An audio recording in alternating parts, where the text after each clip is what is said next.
Good morning. Welcome or welcome back to Bookeemonsters. My name is PK. It is Friday the 13th, December 13th. We're here to look at the rest of the new releases that have been published this week. It's Freeform Friday, so we look at the things that I find interesting or that we didn't get a chance to cover earlier. Quick announcements. I don't have any sprints tonight. I don't do them on Friday night. We will have them tomorrow afternoon at 3 p.m. Eastern. They go for 5 hours. I do them 3 times a week, every Tuesday and Thursday evening and the Saturday afternoon. Tonight, though, I will have chapter 13 in our Advent calendar bedtime cozy mystery read aloud. Being the 13th, we're doing chapter 13. The book is Christmas at Glitter Peak Lodge. Yesterday's chapter, we're starting to cover a lot more people within each chapter. It did go a little long last night because it was a long chapter, but things are very interesting. Let's jump in, shall we?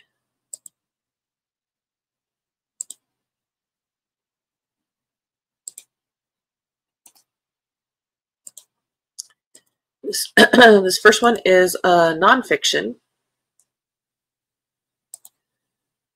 Oathbreakers, the War of Brothers that Shattered an Empire and Made Medieval Europe by Matthew Gabriel and David M. Perry.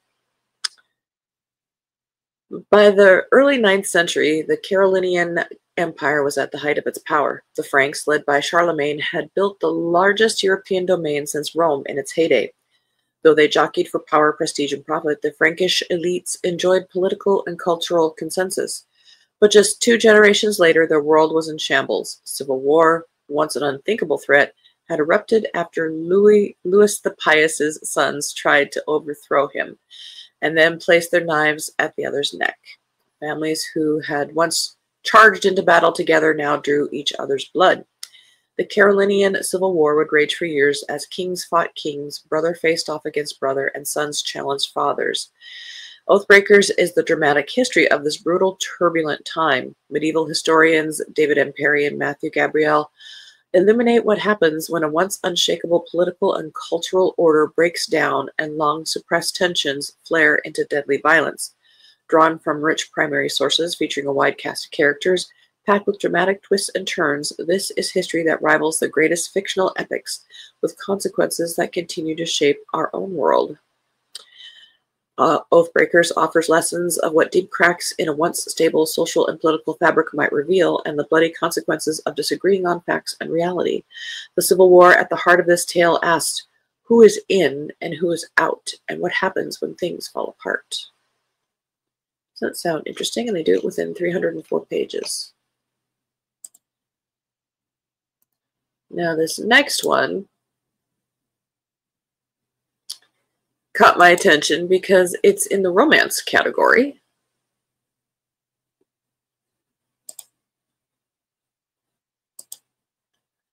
Would you want to read that romance book? Good morning, Kim. Oh, nice. Until 7:15. Mary, good morning. TGIF, I have found the furnace problems and parts ordered. Oh, good. So it won't be too long before it's all fixed. Well, we're getting a step in the right direction. That is good. So this is called Once Upon a Goth Dog Solstice, A Crafty Tale by R.L. Merrill. This is a romance. There's love everywhere.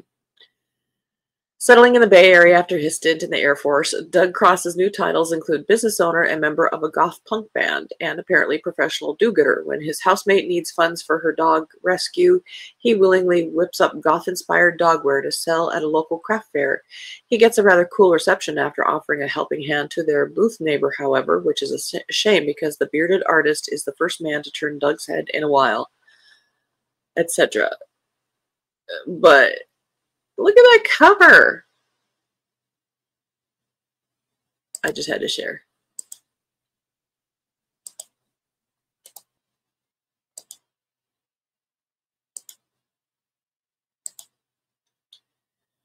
The French Winemaker's Daughter.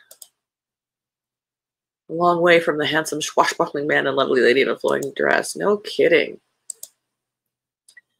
This is by Loretta Ellsworth. It is a historical.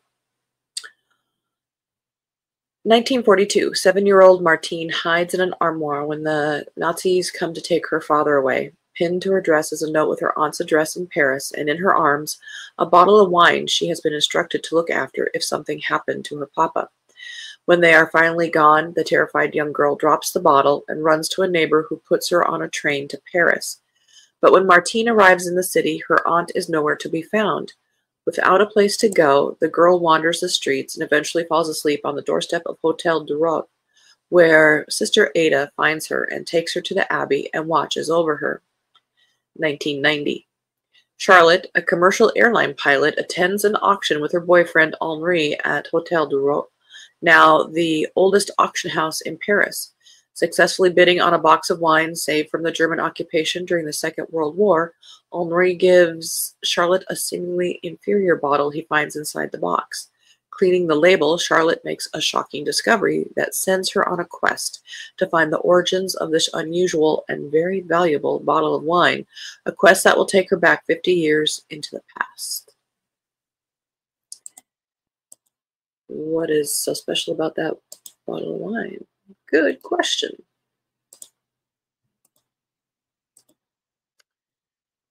And this was the thriller that we didn't actually talk about on Tuesday because there was no talking on Tuesday, but just wanted to give it a highlight anyway.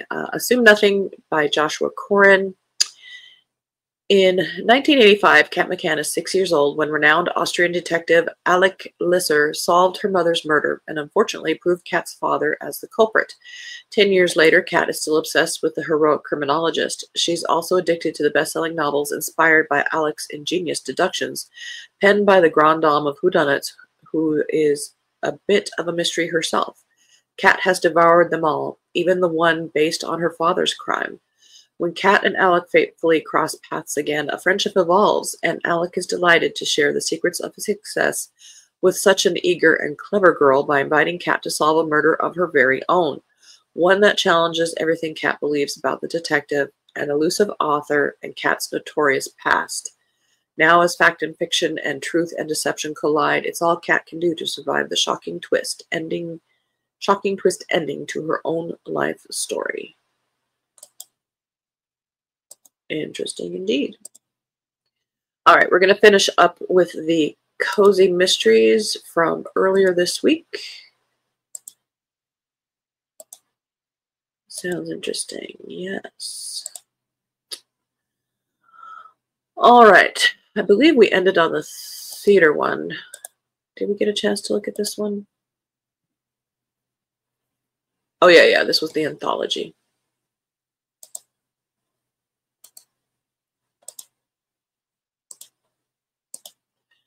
Peace and Farewells, first in a series by Daisy Landish, the Sophie Brooks Mysteries. I do kind of like that cover. When food blogger Sophie Brooks uncovers her husband's betrayal at their beloved farm, etc., etc. Okay. Sophie Brooks thought she had it all: a thriving farm-to-table restaurant, a successful food blog, and a husband who shared her passion for local cuisine. But when Sophie stumbles upon a devastating betrayal, her world unravels. Faced with a broken marriage and the loss of the life she worked so hard to build, Sophie makes a bold choice. She's leaving it all behind. Determined to start fresh, Sophie sets out on a journey across the world to showcase farm-to-table restaurants on her blog. But as she heads to Sonoma, California, her first stop, she quickly learns that secrets lurk behind the vineyard's picturesque facade. With the holiday season approaching, Sophie must uncover the truth, not just about the mysteries around her, but also about herself. It's a prequel to the Sophie Brooks Mysteries. Ah, crap. It's only 31 pages. I apologize. Well, and this one's going to be released in January, so we'll talk about it then.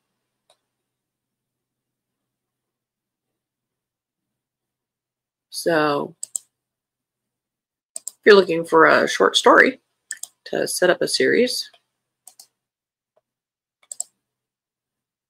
we'll look at anything. The pickings are slim. And probably worse next week. I haven't looked, but probably worse next week. Going to make some, I think, have a beating holiday party tomorrow. Oh, how fun. So they will leave the house. No temptations lying around. Darn, that sounded like it might be fun. Yes, it's only 31 pages. Shoot. How much was it? We have time to do some investigating here. 99 cents. Not bad, not bad. Let's look at the author.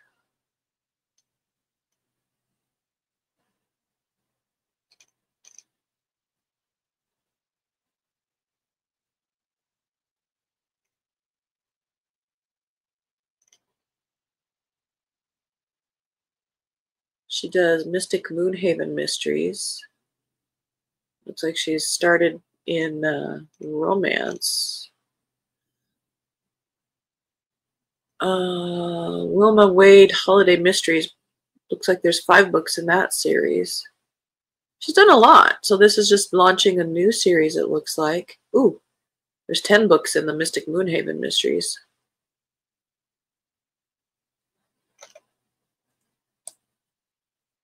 But that did sound interesting.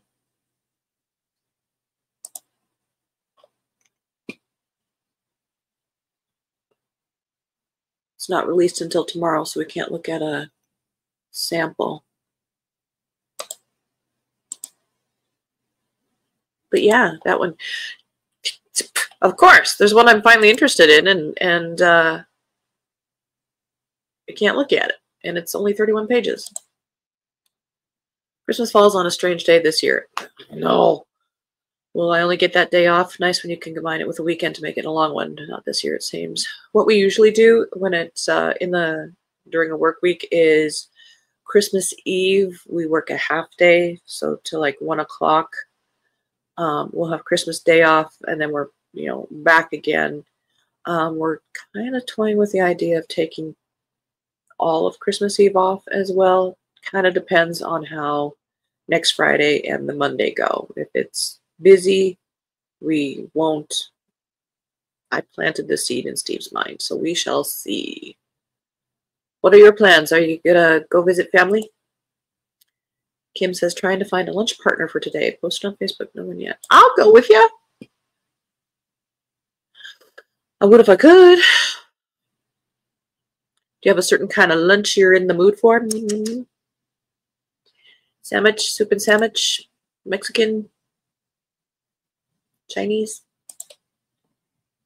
pizza. I'm giving you options. The Haunted Violin by J.A. Whiting, 19th in a Lynn Coffin mystery series. Lynn Coffin has been able to see ghosts, and her last name, has been able to see ghosts since she was a little girl, and living on the island of Nantucket provides plenty of opportunities to interact with spirits. It is December on the island with plenty of activities and events to celebrate the season. Lynn and her cousin Viv have volunteered to head the music committee, which organizes all the musical events and venues. After a meeting for volunteers, Lynn and Viv head to Viv's bookshop, and while there, they both hear a soft, sad melody played on a violin. When Lynn is enveloped by a pocket of cold air, she knows a new ghost is trying to communicate with her. Who is the violinist? What is his story? What does he want? Will Lynn, along with her family and friends, be able to unravel the puzzle of the haunted violin before something sinister happens? This story has some mild paranormal elements. Excuse me. Sounds kind of like the Ghost Whisperer. I did like that show. Again, we have time. First book is a haunted murder. Too much vodka, way early.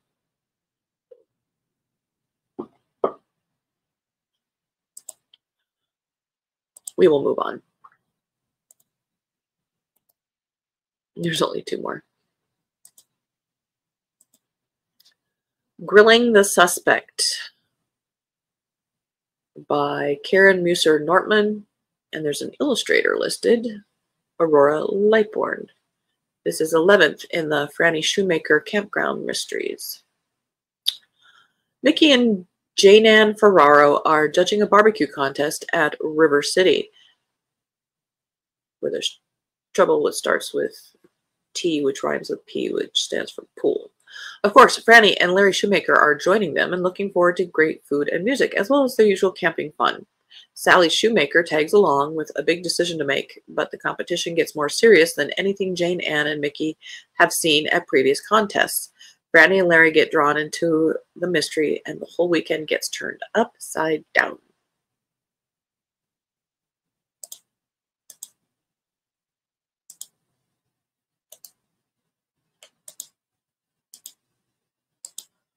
Murder in Moonlight. First, in the Silver and Gray mysteries, looks like it's a Victorian historical romance mystery by Mary Lancaster. On a personal quest, Constance Silver, who runs Mayfair's most exclusive brothel, has lied her way into Greenforth Manor, home of respectable and charismatic provincial banker Walter Winsome. She feels quite safe from recognition until Solomon Gray joins the party. Aloof and strangely exciting, Solomon is one of the wealthiest men in London, so what does he want with any of the small players gathered at Greenforth? More immediately will he give Constance away. He saved her life once, with most disturbing effects on her, and she is still magnetically drawn to him. But he is one of the few men she cannot read or influence. When they discover their host's murdered body together, they have to overcome distrust of each other to investigate. Everyone in the house seems to have had both motive and opportunity to kill him, so Constance and Solomon must uncover many secrets and set a dangerous trap in order to reach the truth. But is the murderer one step ahead of them? And if they both survive, will they part forever? Sure.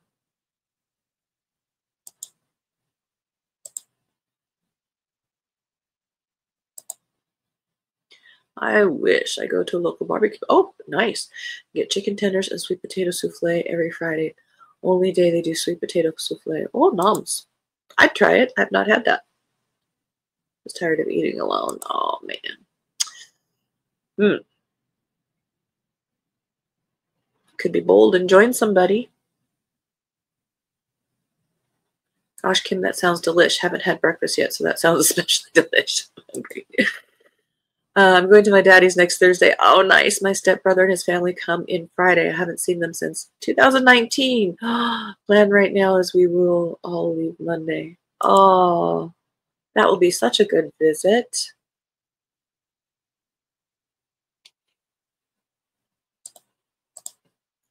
Let's see if I can. Oh, it won't.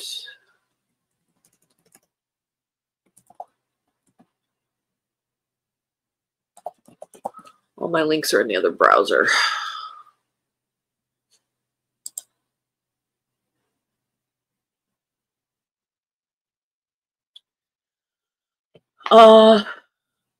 What we're going to be doing, it's, just a day and a half technically at this point. It's just Steve and I, and we will just be, look at you, I'm a mind reader. We're just going to be laying low. We'll have turkey again. What I'm thinking of, it just all depends. My mom does live here in town. She's 88, but she is a lifelong smoker, and I'm allergic to smoke. It has developed, and so I don't see her. I don't see her physically a lot. We talk on the phone at least twice a week, but sometimes more. My brother, my younger brother, he is 54, is in a facility. He can't walk. So long story short, if we can work it out, maybe I can take her that Christmas Eve afternoon to go visit him. She talks to him like 4 times a day, every single day. It's not like she's not, nobody is talking with him. I don't visit with him because he also has a mental illness. He is a schizophrenic. And during the whole mess of trying to get him help, took a year. I took away the guns from the house, and he's mad at me. So to keep him mentally, emotionally stable, I stay away from seeing him. So, but if mom is feeling well enough, I've offered to take her to go see him. My sister is usually a snowbird, but this year they're sticking around. But she lives in Lovell, Wyoming, which is about an hour away. And so me being closer, we'll see if I can make that happen. If she's not feeling well, then we won't do that. But if I don't stay until Christmas, I will be at my other mother's for Christmas Eve, and then no plans for Christmas Day. Well, I'll be doing Sprint's Christmas Eve. That falls on my regular evening, and we'll probably be starting early. Probably either 5 or 6 o'clock my time, so 7 or 8 Eastern time. So you can come hang out with me Christmas Eve if you wanna. Sometimes boundaries and limits are the health thing. Yeah, absolutely. Thank you, Emily. You know, it is what it is. He's it's always it's just, you know, family is complicated. Emily, you're so right. Hard to do, but necessary in my mind. Yep. Yep. We finally got him the help, and that was the important thing. And then that was, oh, what, 6 years ago? But earlier this year, wow, was that? Yeah, it was during the plus he was an undiagnosed alcoholic, and I living with my parents after his divorce, and I mean, just a whole mess. But long story short, he doesn't walk because it was just he and my mom. My dad had passed, and he went undiagnosed with a tumor in him that ate away at his spine. And we thought he was not going to make it in January, which it's in God's hands. But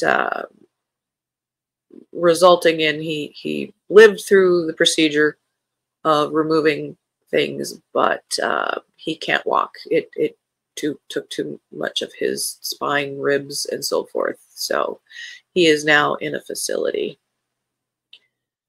where he can't drink, probably can't smoke, because he had that habit too. So he's probably the healthiest he's ever been, and you know, still on his medication for his schizophrenia. So he's probably the healthiest he's ever been, ironically. Anyway, so I am interested in that Feasts and Farewells. I might just, oh, what the heck, I'll pre-order it for 99 cents. I'll pre-order it. Which, okay, so I have sworn I'm only going to read things that I own into 2025. It's not 2025 yet, so time to stock up.